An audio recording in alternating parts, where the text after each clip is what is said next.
So you're addicted to alcohol. How long have you been drinking? Like seriously, Yeah. or Just seriously, yeah. Probably like 4-ish years. Okay, so you've been drinking for 4 years. Do you remember the first time you picked up alcohol? Yeah. Did you love it?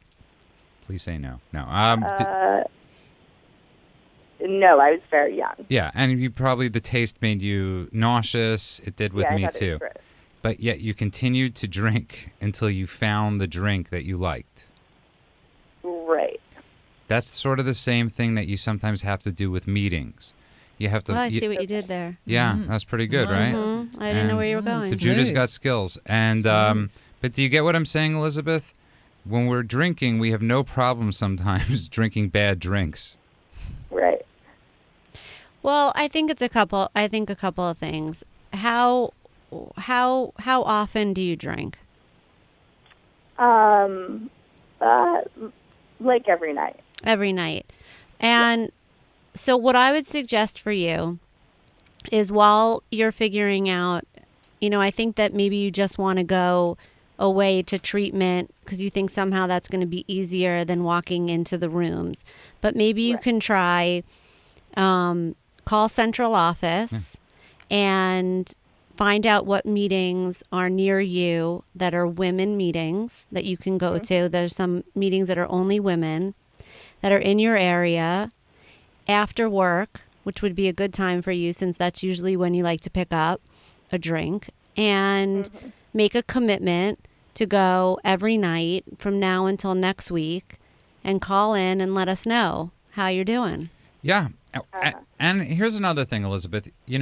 All of us in here, I think, have been, I don't know about you, Elisa, but obviously Zoe and I have both been to treatment. I don't know if you have. I did not. And listen, treatment is great. Obviously, treatment's great. And so are the 12 steps, and they don't cost a nickel to go. I didn't have the ability this time to go to treatment. I got sober going to meetings, but I was able to, unlike you, I didn't love going to meetings in Bensonhurst in Brooklyn where everybody was older, sober longer than I was alive, and I was intimidated.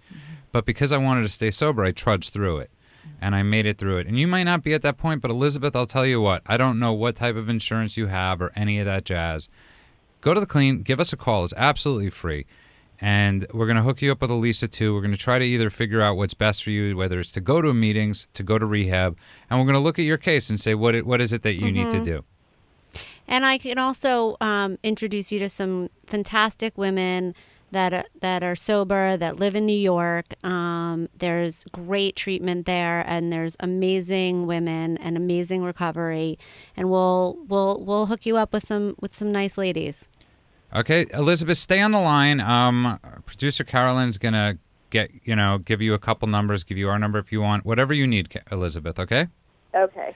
Okay, Elizabeth, thank you very much. If you just tuned in, you are listening to KLEAN Radio. That's KLEAN with a K. The number here is 888-539-2980. That's 888-539-2980. Give us a call. We're in the studio tonight with Zoe Tryon, anthropologist to the stars of Ecuador. And no, I'm joking. You're just an anthropologist. Tell us a little bit about that. When did you get into it? Did you actually go to college after you got sober? Yes. I had a few attempts at college before I got sober and was asked to leave until I could sort myself out, which included ripping a door off its hinges on magic mushrooms. I was very powerful. I was told to go and sort myself out. But I went back once I was sober. First, I did a short course because I didn't have very good longevity when I was drinking, nor when I was newly sober. And the thought of taking on a 3-year course was terrifying. So I did a 3-month course, did that. Then I did a 1-year course, and then I did a full degree. But there's something you talked about it a little bit, and we both got sober young. I was 22, you were 21. Mm-hmm. I had no skills when I got sober. Yeah, none. I've always been amazed by people that went through college. I know. I would look at them how did you do it as an alcoholic? Yeah. And I realized a little early on there were a couple, I don't want to say the different types of alcoholics, but when you get sober and you're 40, you've had to have learned how to manage life a little bit. Yeah. Like you were in your 30s. So you went to law school. Mm-hmm. You had manageability, Elisa, till one day there wasn't.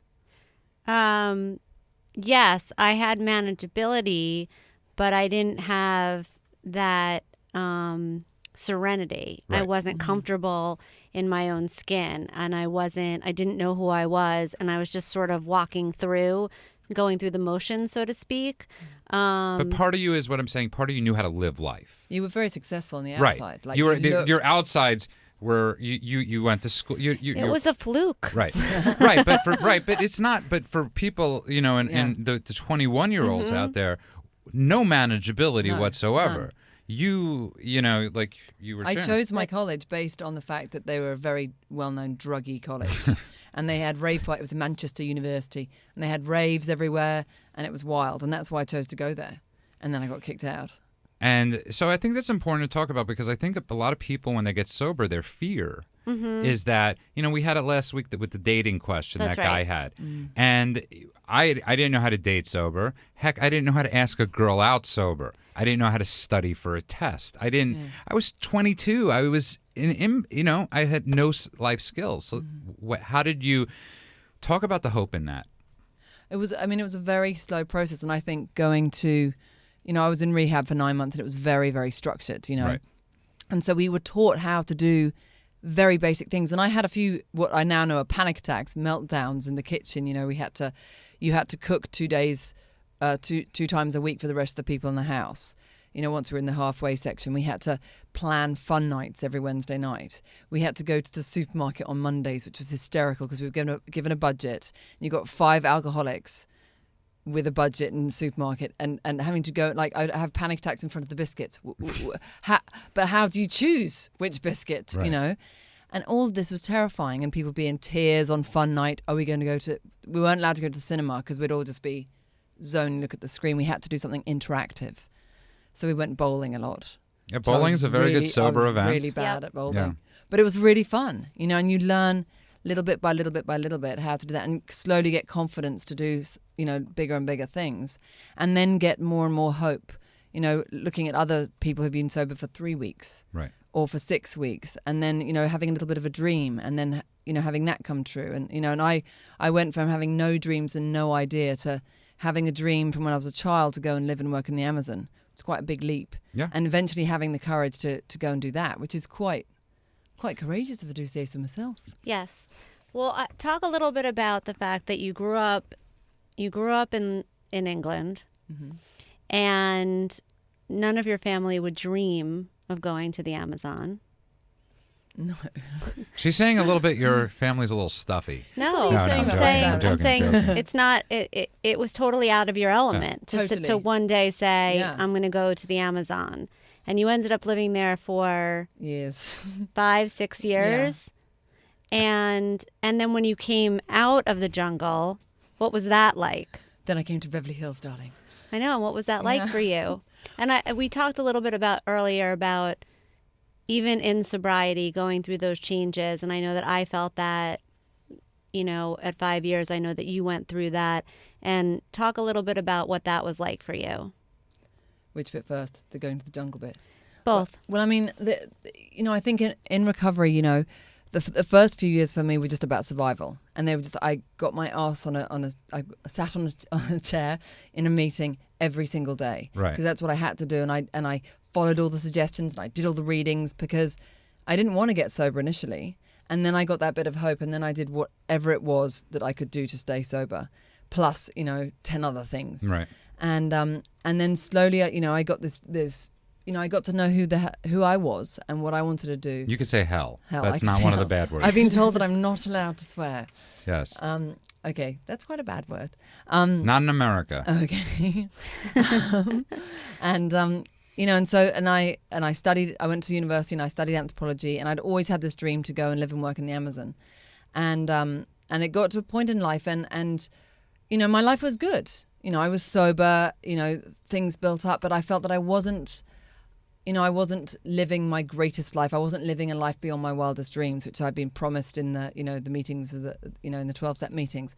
And so then I had to stop and think, well, what is my greatest dream? Mm-hmm. What do I want to do? What do I want my life to be about? Now I've got this precious thing called life, and I value it now. Because when I was drinking, I didn't value it. I thought, I was like the cat dragged in, and I wasn't worth anything. And then I got this feeling of value and worth, and was like, well, I want to be useful.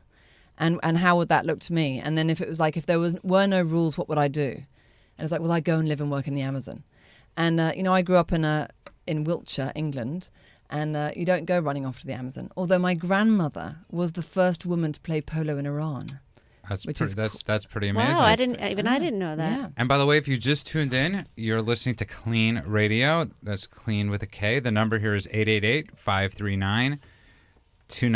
That's 888-539-2980. I barbecued before the show for about 70 people, so I still have a little slow.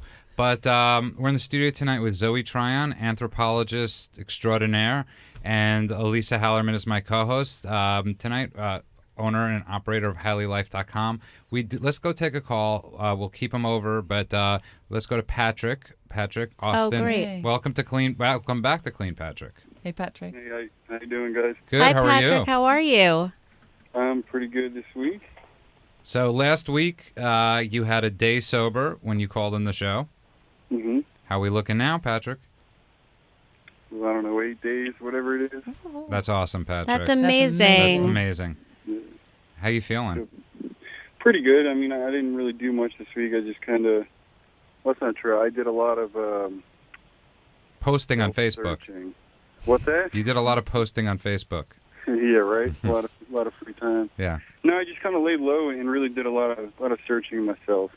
You know, what I really want to do in life and get back, that kind of stuff. And What do you want to do? What do you want to do? What do you want to do? We're all waiting. Yeah, You know what, Patrick? I'll tell you what. We're going to put you on hold because we got to go to a break. Oh, And it's a The little tease to suspense. the audience. What does he want to do? We're going to What does he find wanna out do? what it is that Patrick wants to do with his life. He's 8 days sober. What do you think? You want to take any guesses? He wants to be a botanist. He wants to, maybe now after watching the show tonight and listening, he wants to be an anthropologist. Yeah. I couldn't blame him. he might move to the Amazon. Yeah. Or Or open he up a wants to be sobriety company. Or a radio talk show Or a radio host. talk show host. You're listening to KLEAN Radio. Give us a call. The discussion continues at KLEANRadio.com. Are you struggling with an addiction that's ruining your life? Want to have a confidential conversation with a professional that will immediately assist you? Do you suspect a loved one is abusing drugs and would like a free drug testing kit and consultation? KLEAN Treatment Center is standing by right now to help those with addictions and the people who care about them. Call 888-601-6040. That's 888-601-6040. Or go to KLEAN Treatment Center, that's clean with a K, cleantreatmentcenter.com.